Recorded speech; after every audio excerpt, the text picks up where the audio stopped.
nós vamos ler o capítulo 42 do livro de Jó.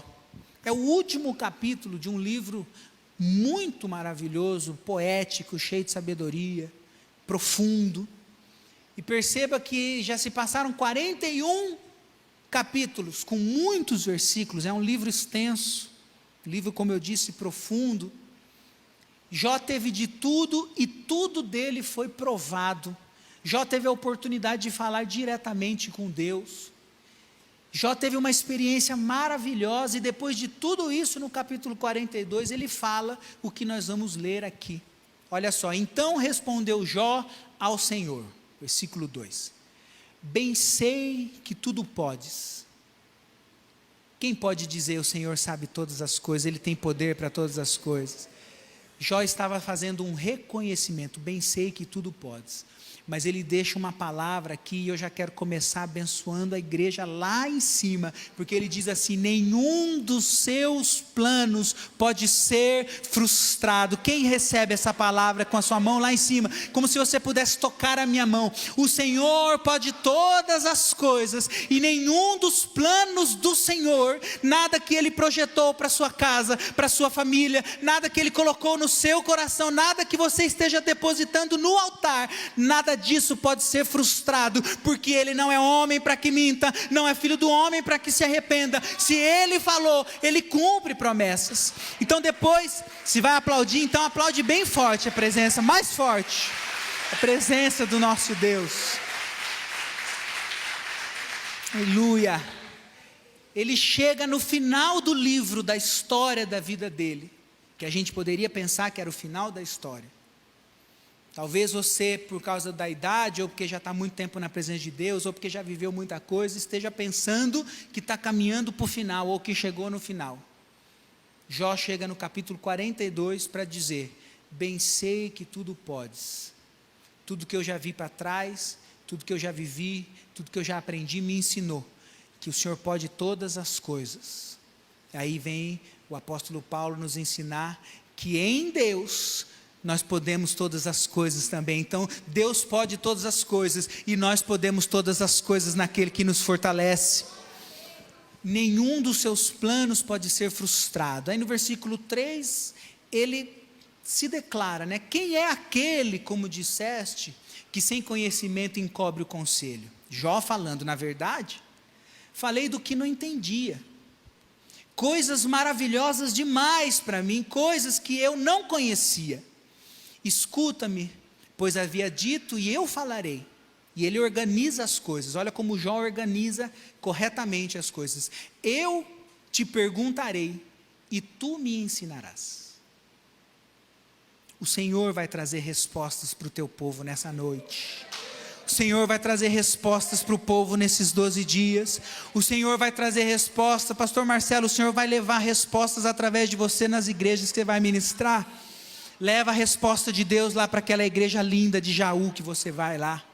O Senhor vai levar a resposta através de você para dentro da sua casa, para dentro do seu ambiente de trabalho. Eu te perguntarei e o Senhor me responderá. Ele organiza as coisas. Quem é que fala? Quem é que organiza? Quem é que tem poder? E ele fala isso no versículo 5, versículo que eu amo, versículo que... O que nós estamos vivendo nessa igreja me faz lembrar desse versículo 5 dito por Jó. Vocês vão se lembrar, ou alguns de vocês, porque hoje a igreja já está bem mais cheia de pessoas novas, alguns voltaram, não estavam aqui bem no comecinho.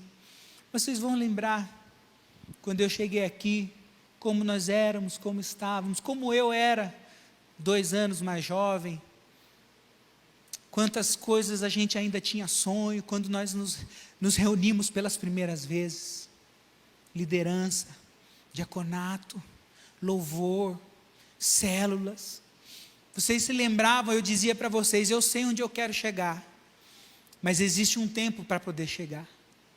Mas o Senhor nos fez chegar em lugares mais altos do que eu podia imaginar, num tempo muito mais curto do que eu podia esperar, e eu posso declarar essas palavras assim: Senhor, Eu te conhecia só de ouvir, mas agora, por causa da igreja sede de São José dos Campos, por causa do que o Senhor tem feito aqui, milagres de cura, milagres de libertação, milagre na área financeira, famílias que estavam destruídas e hoje casais que se amam, famílias com filhos que estavam perdidos e hoje estão na presença de Deus, por causa do que o Senhor tem feito aqui na igreja sede de São José dos Campos.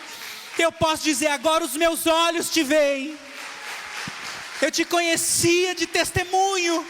Eu vi o que o Senhor fez na vida dos meus pais. Eu vi o que o Senhor fez no ministério do meu avô. Mas hoje os meus olhos te veem. Quem quer dizer esse versículo na sua vida? Você vai chegar e vai dizer no final de 2022, lá em 2021, eu podia te conhecer de ouvir falar. Eu acreditava, eu ouvia, eu estava junto com o meu pastor. Mas agora, mais do que isso, os meus olhos te veem. Eu estou vivendo, eu estou colhendo, eu estou vendo o que o Senhor está fazendo. Ele achava que era o fim da história, porque se passaram 41 capítulos, passaram muitas coisas, mas essa declaração veio nessa hora. Você está pensando que acabou? O Senhor quer escrever uma nova história, Ele quer mostrar para você que Ele era capaz, o que Ele é capaz de fazer. Mas tudo para isso precisa ter um começo, e eu quero falar sobre começo. Diga comigo, um começo. Tudo precisa começar pelo começo. Parece redundante, parece óbvio, mas a geração que nós estamos vivendo, muita gente está querendo começar pela segunda página, pela terceira, para não dizer, em algumas áreas, pessoas estão querendo começar pelo final. Estão querendo reinar sem construir castelo, estão querendo ministrar sem ganhar alma para Jesus, estão querendo enriquecer sem trabalhar, estão querendo ter saúde sem se preparar. Muitas coisas, né? O começo nós temos aí, o primeiro passo. Muitas coisas dependem desse primeiro passo.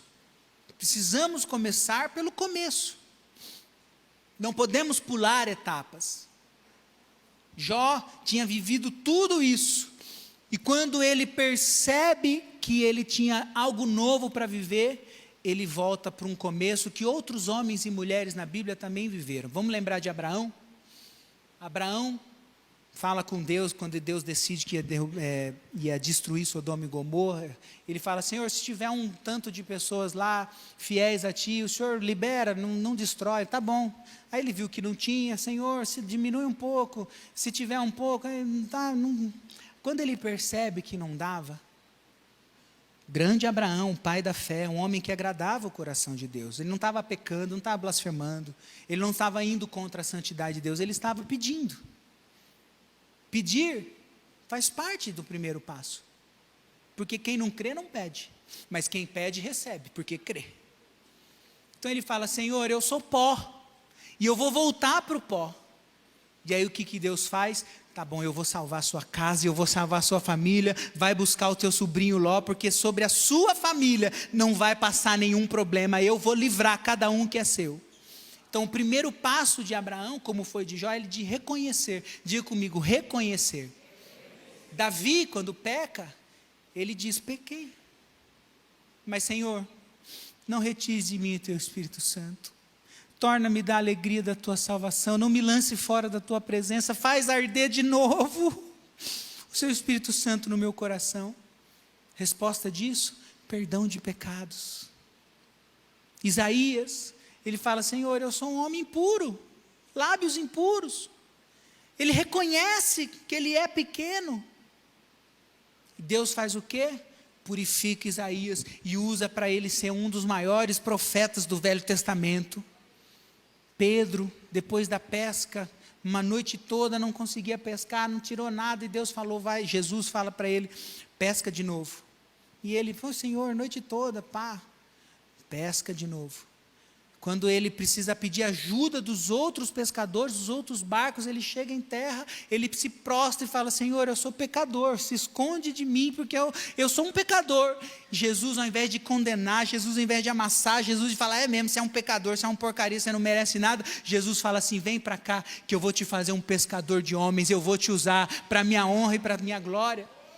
Ele usa, mas começa pelo reconhecimento. O filho pródigo chega de volta na casa do pai, escreveu uma nova história, né? Teve uma história com a família, teve outra história quando partiu, e teve uma nova história dentro da nova história, porque quando o dinheiro acabou, as amizades, aí ele precisa escrever uma nova história.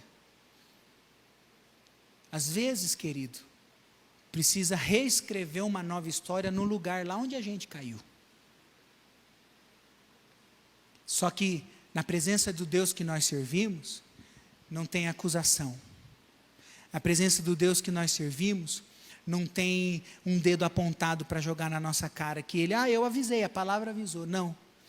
Ele pega os cacos do nosso coração e ele faz como aquele pai. O filho pródigo fala: eu não sou digno de ser chamado seu filho. E ele fala assim: vem para cá, eu vou colocar um anel no seu dedo e eu vou fazer uma festa, porque você estava morto espiritualmente, mas agora você está vivo e nós vamos começar a escrever uma nova história a partir de agora. Quem é que quer escrever uma nova história na presença de Deus?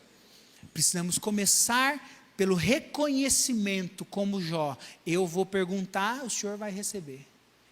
Vai responder: eu preciso, o Senhor tem para dar. Sou eu que preciso.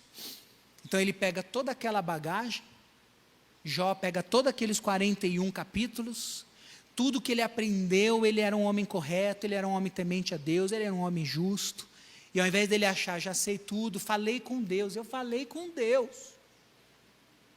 Gente, isso é grandioso demais.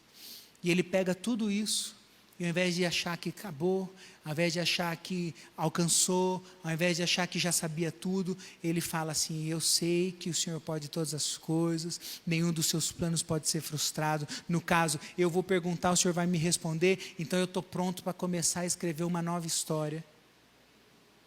Você pode levantar sua mão assim, em sentido de adoração?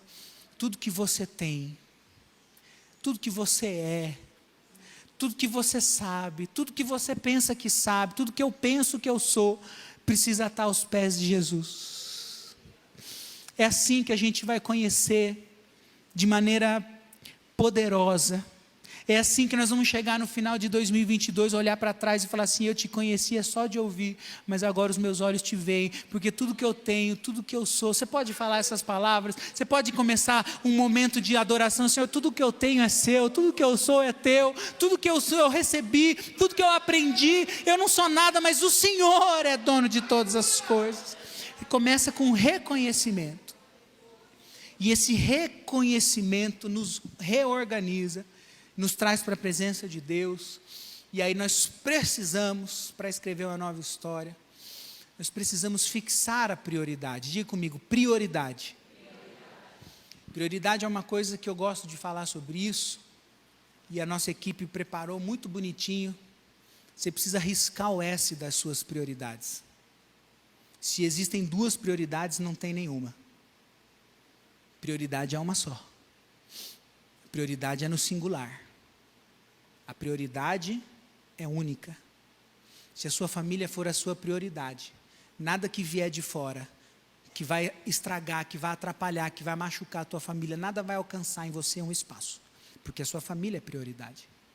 Agora, se eu tenho prioridades, nós temos prioridades, porque eu tenho uma, você tem outra, então nós temos prioridades, mas cada um precisa ter a sua prioridade.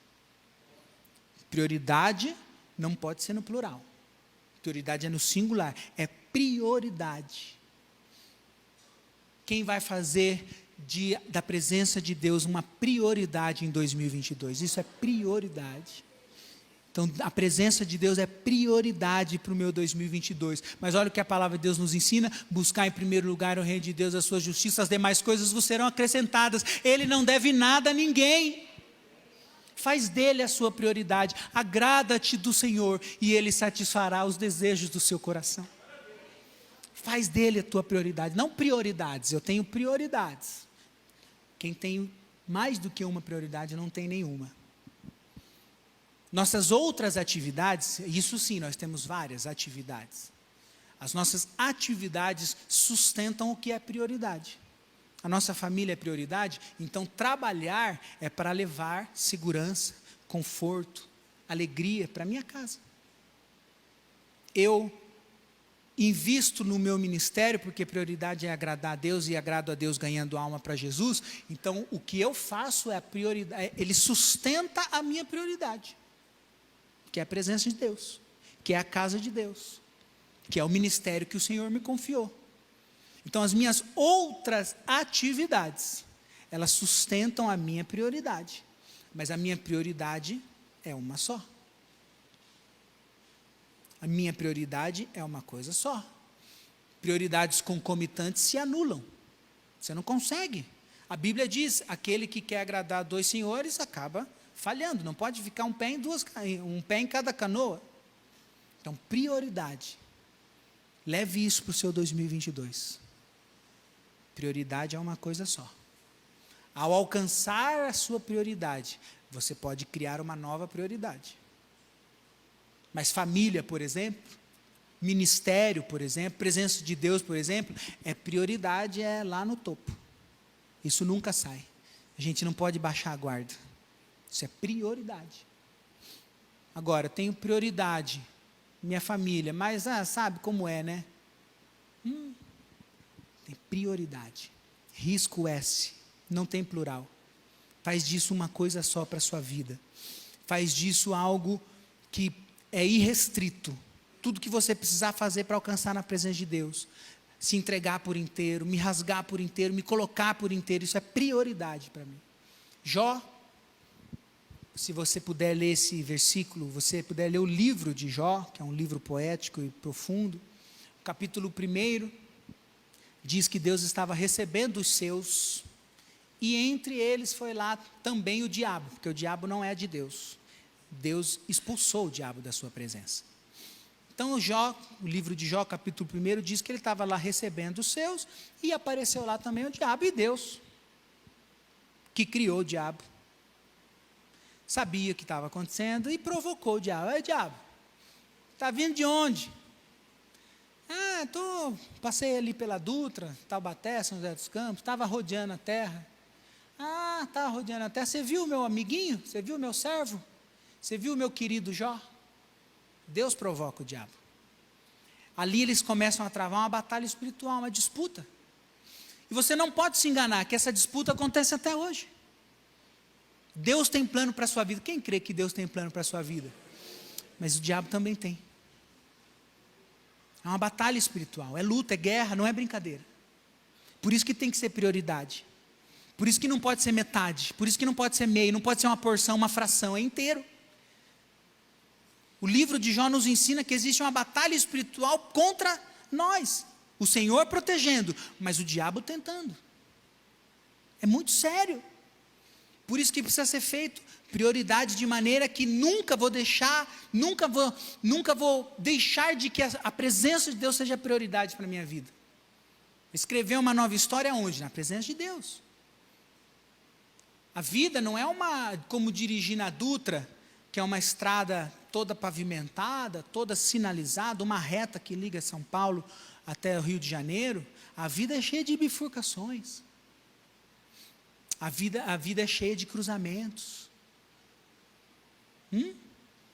A todo momento nós precisamos tomar decisões, fazer escolhas, mas eu quero falar para a igreja, as escolhas são uma grande ilusão que o diabo tenta colocar na nossa mente. A gente já sabe o que tem que fazer.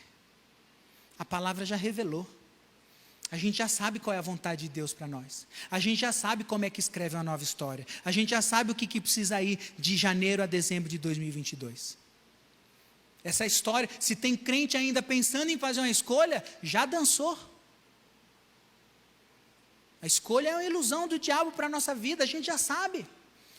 O Espírito Santo que sonda os nossos corações, que ele acusa do pecado, ele avisa para nós. Então precisa ter prioridade. Eu vou contar uma história para vocês que vai parecer engraçada, mas que me fez ter um ensinamento na presença de Deus. Vocês sabem que eu não sou muito de redes sociais, às vezes Eu gosto mais de postar as coisas da igreja, repostar os cultos. Não sou muito de bom dia Brasil, tudo bem com vocês? Não sou. Mas, na semana do Natal para o Ano Novo, estávamos com a família e o pastor Toninho apareceu lá com um troller para fazer trilha no meio do mato. E vocês olham para mim, você pode perceber que eu sou um cara criado no mato, com experiência, você entendeu? Eu sou sei tudo de fazenda, de tudo.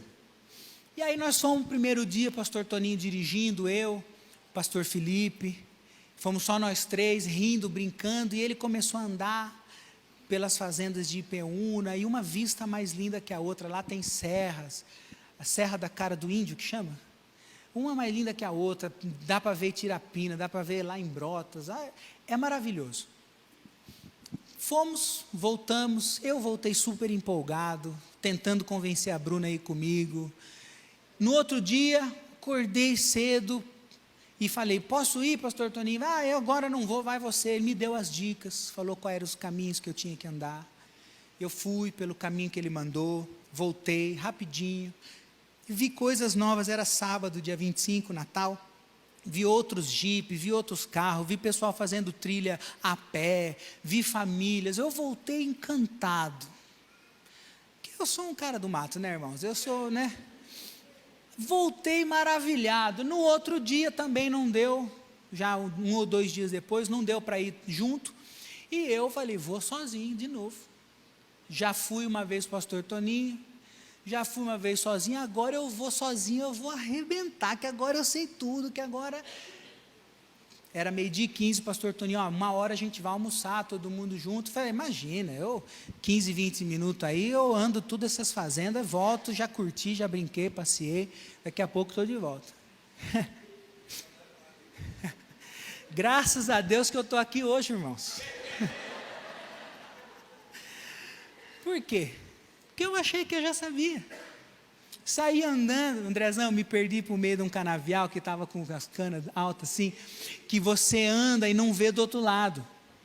O que eu fiz? Eu estava na rua principal, na estrada de terra principal, e comecei a olhar aquelas estradas paralelas, fazendas lindas, e eu falei, aqui está muito fácil, essa estradinha aqui de chão batido, com pedra, isso aqui eu já fiz ontem.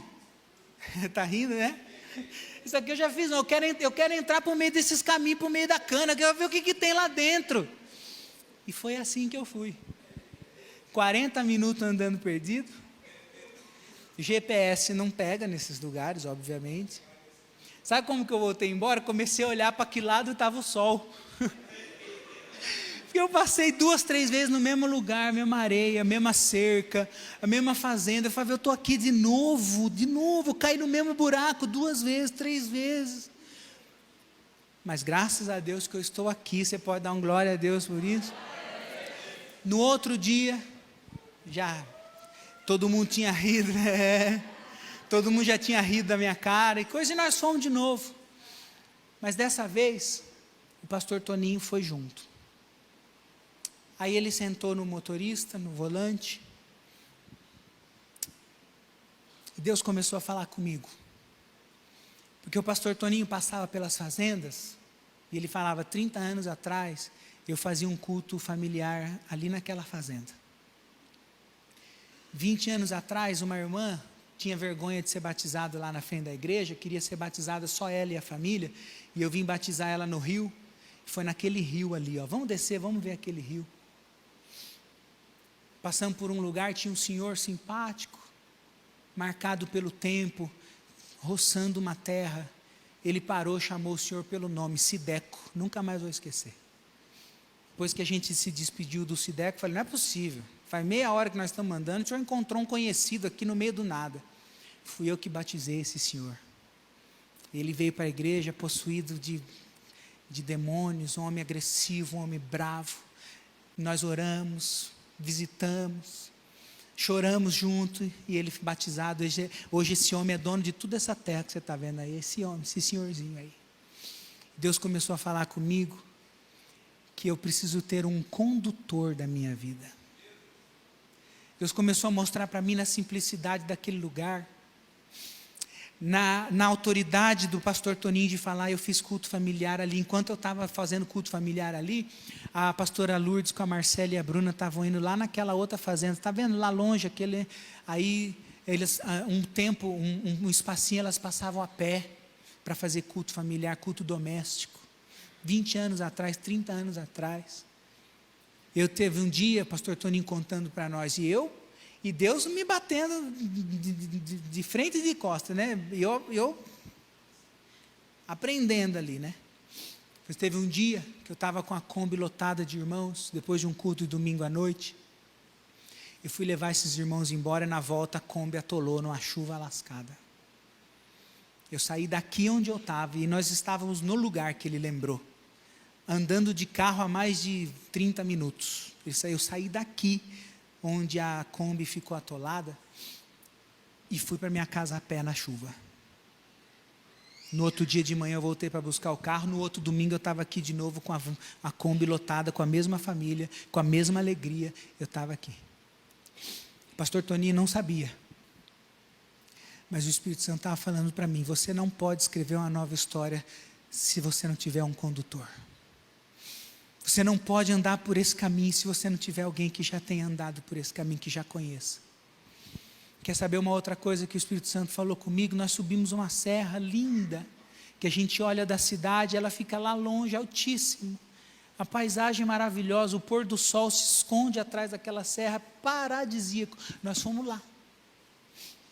E há 10 anos que eu conheço pastor Toninho, a Bruna, frequento a casa da família, vejo aquele lugar. Eu nunca podia imaginar, quando nós chegamos lá, aquele nível mais alto, quando nós alcançamos o topo, e eu quero profetizar sobre a igreja, você vai alcançar o nível mais alto que você está buscando. Existem coisas no topo que o Senhor quer te levar lá, para você alcançar lá. Tem coisa lá em cima que Ele quer te dar. Mas quando eu cheguei lá, queridos, tinha fazenda, tinha rebanho, tinha lagos, tinha casa, tinha até restaurante. Nós fomos lá atrás de uma coxinha, que diz que é a melhor do mundo. Nós fomos lá. Você quer saber o que o Espírito Santo falou para mim? Eu vou te levar a lugares que eu já levei outros. O próximo nível que você está buscando, eu já fiz acontecer na vida de outros, porque o poder é meu, o lugar é meu. Eu vou te levar onde eu já conheço o lugar que eu vou te levar. Pode parecer impossível para você, pode parecer alto demais para você, mas lá onde você sonha chegar, eu já estou lá. Eu sou o Deus dos lugares altos, e eu quero te levar para lá, mas é Ele que sabe o caminho. Ele que sabe o caminho. Às vezes a gente enfia os pés pelas mãos, como eu, porque a gente já teve uma experiência boa, porque a gente já viveu uma coisa boa, porque a gente já fez uma coisa boa, e aí a gente, não, agora eu posso ir sozinho, e a gente deixa de lado aquele que conduz a nossa vida. Posso pedir já para a banda subir para me ajudar? Eu queria cantar que o controle ainda está na palma de suas mãos. Ele não perdeu o controle. Você pode estar passando por uma tempestade como Jó passou. Você pode estar passando por uma luta como Jó passou. O Deus que você serve não perdeu o controle das coisas. Ele não perdeu a direção, Ele não perdeu o comando. Ele sabe onde Ele está, Ele sabe o que Ele está fazendo, Ele sabe onde Ele está te levando. Ele é o condutor. Quem quer ter esse condutor para o seu 2022? O Senhor, Ele quer conduzir a nossa vida, precisa fazer da prioridade a presença de Deus. Estar aqui nos 12 dias, participar desse culto online 12 dias, precisa ser uma prioridade para a sua vida, para que o Senhor possa revelar aquilo que Ele quer, para mim e para você. Mas precisa ter um condutor no seu 2022, precisa ter alguém que tomou as rédeas da situação, precisa ter alguém que você possa confiar, que você possa olhar para o lado. Eu estou seguro, porque o meu condutor sabe o que está fazendo.